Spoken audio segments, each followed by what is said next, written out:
Good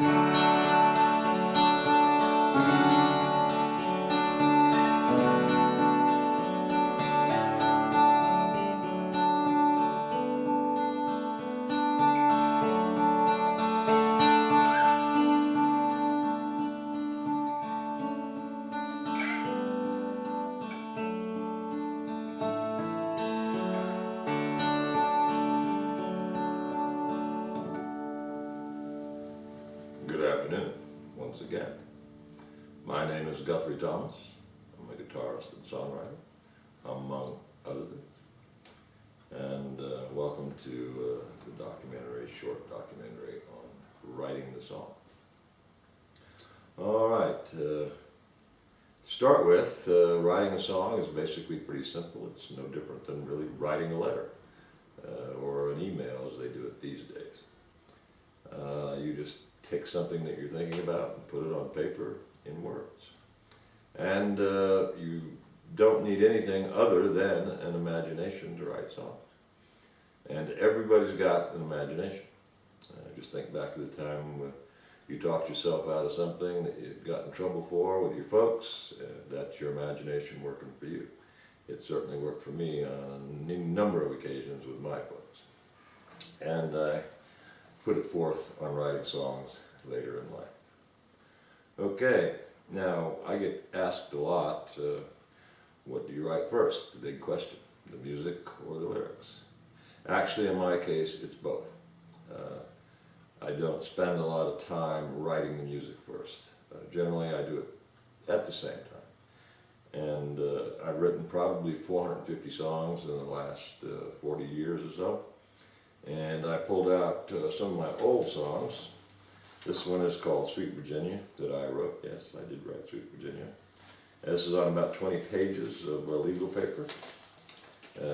Very old song, about 30 years ago. This one's called You and Me. Yes, I wrote You and Me. About the same time, probably 25 years ago. And I write them all on legal paper in pencil. Here's a good old number 2 pencil, found just about anywhere in the world.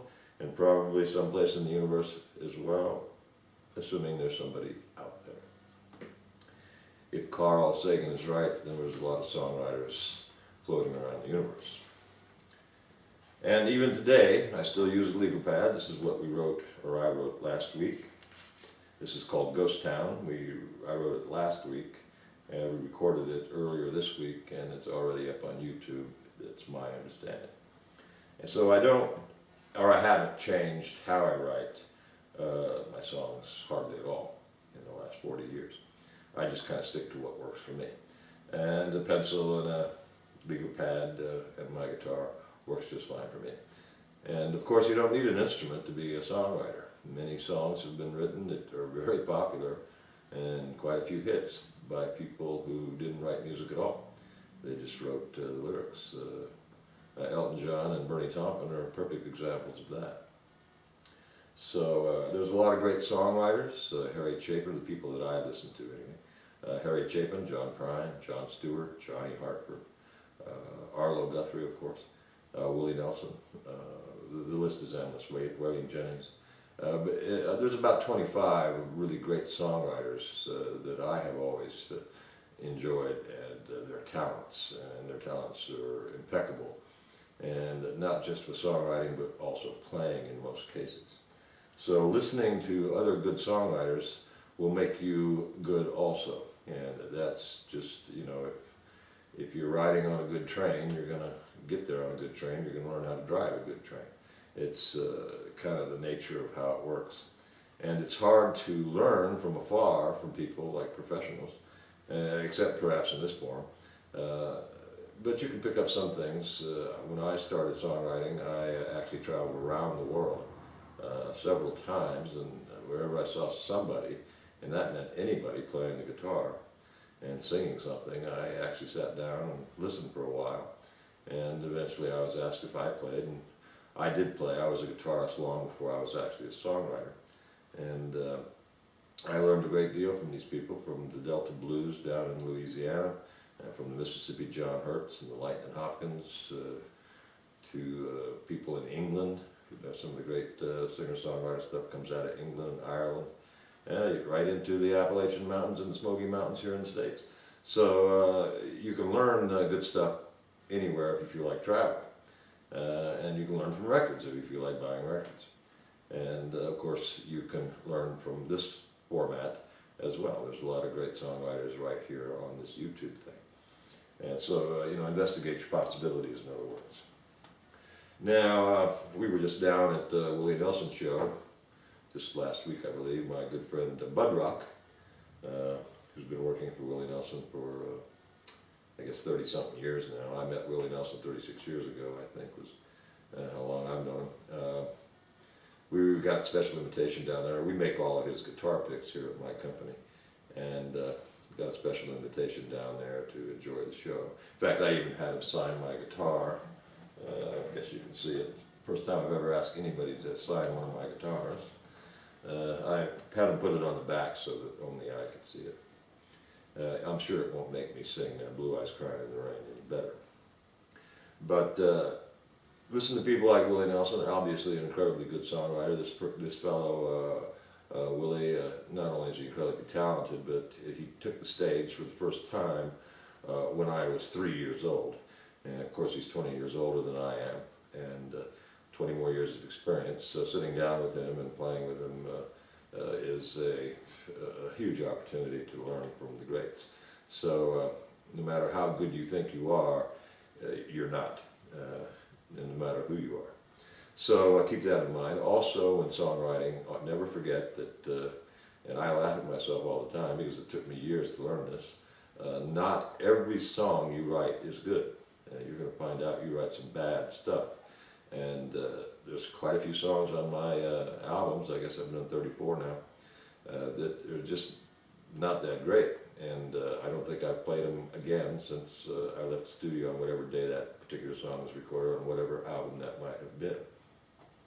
And then of course there's the songs that stand the test of time, that you're always asked to play or perform by people that come to see you. So that's when you find out how good your songs really are, is who asks for them. I've been asked to play songs that I had long forgotten.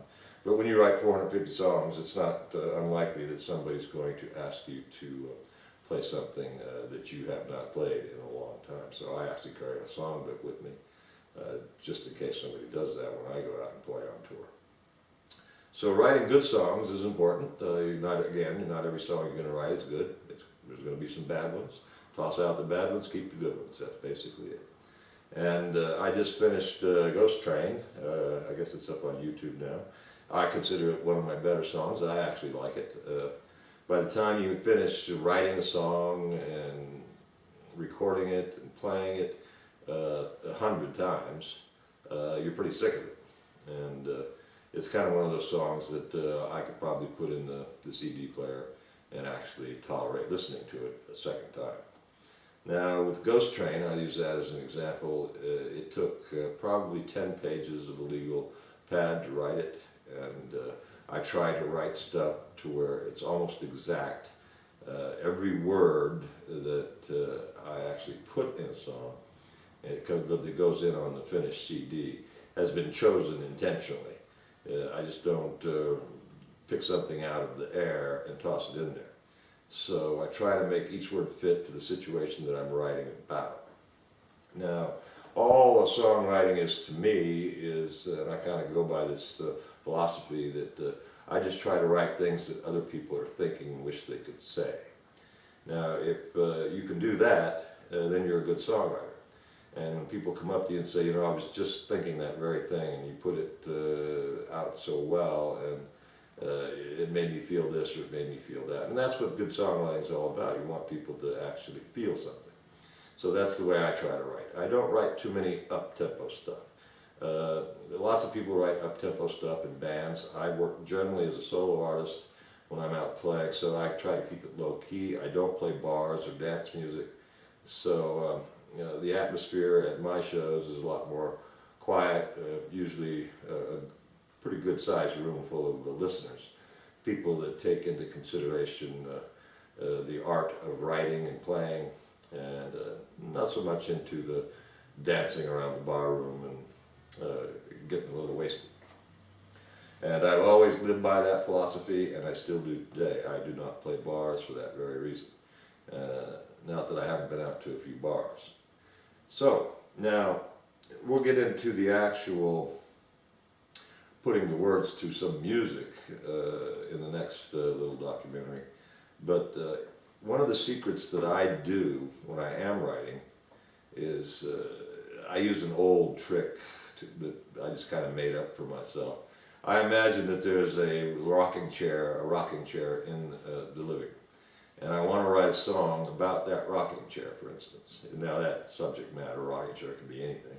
It doesn't have to be a rocking chair. And you put into words, into 4 verses, everything you can possibly think of in relation to a rocking chair. And from grandma sitting in it, to the quilt that she throws over it, to her knitting in the rocking chair, or getting up from the rocking chair, or how the rocking chair may rock back and forth. Does it make noise? Is it squeaky? You know, what kind of wood is it made of? So in other words, there's a lot to say about a rocking chair. You could write an entire song about a rocking chair. But the trick is to write a song that's about that rocking chair where you actually never mention rocking chair in the song. And that's the hard part. But once you can put all those words together, and then somebody comes up and taps you on the shoulder at the show and says, that song, is that about a rocking chair? And of course that's a silly question, because if you wrote the song well enough, it's obvious it's about a rocking chair. So if you practice that, it doesn't, like I said, it doesn't have to be a rocking chair, it can be anything. It could be the mountains and the Pekingese Mountains or the Appalachians. You can actually write about a rug if you want to. But, you know, write about something to where people come up and go, I get it, now I understand what you were trying to say or do or, you know, portray in your little song. And once you accomplish that, then the songs will get easier. Now, I've been writing for 40 years, so writing a song really isn't that difficult. I can pretty much write a song in an entire day. I, in fact, wrote an entire album in one day. It's called Buffalo. I wrote it in one day, recorded the entire album that night. And of course, it was a solo record, so I didn't have to really do a lot of laying out charts for the other musicians as I have on other CDs. So it's a good little trick to use. Give it a try. It may work for you, may not. But whatever works, you want to give it a shot. Also, when I write, I never write with anybody around. My family basically leaves and while I'm working on a CD, and that way there's plenty of peace and quiet. It's almost impossible to write anything, let alone good stuff, with a bunch of noise going on around you, or any kind of distraction or disturbance. So find a quiet place to write. And what you write about doesn't matter. You know, there's a lot of great songs that aren't really about much of anything, except that there's something about them that people like. It has something to do, it's touched their lives in some simple sort of way. And anybody can write a song. In fact, most people do. But that's as far as they get, and they don't know what to do once they've written. You just keep writing is really the answer to that. And if you want to be a writer, then you find the avenues to be a writer in. And if you don't have an instrument, then you're a poet. If you don't have an instrument, then you write novels. You know, writing is one of the most interesting things in my life. I just happen to do it with an instrument, and the guitar, obviously. But a lot of great songs are written on instruments other than guitars. But most music started, at least in the last 40, 50 years, starts on a simple guitar such as this one, although this was not quite that simple. So I guess that's it. We'll leave it at that for now. It's just some of the little basics of actually writing. There's not too much to writing. You've got a beginning, an end, and a middle, and a title. And all of my songs end with some sort of point, or dedication, or memoriam of some sort. Some sort of ending that people go, wow, I wasn't expecting that. And it's good to toss those in. I work very hard to figure out what that's going to be myself. I don't usually know what it is when I start the song. Okay, well, give it a shot. We'll get a little bit more into actually putting it to music and writing some words down in the next little documentary. And until next time, have a good time. Thanks for dropping by. Adios.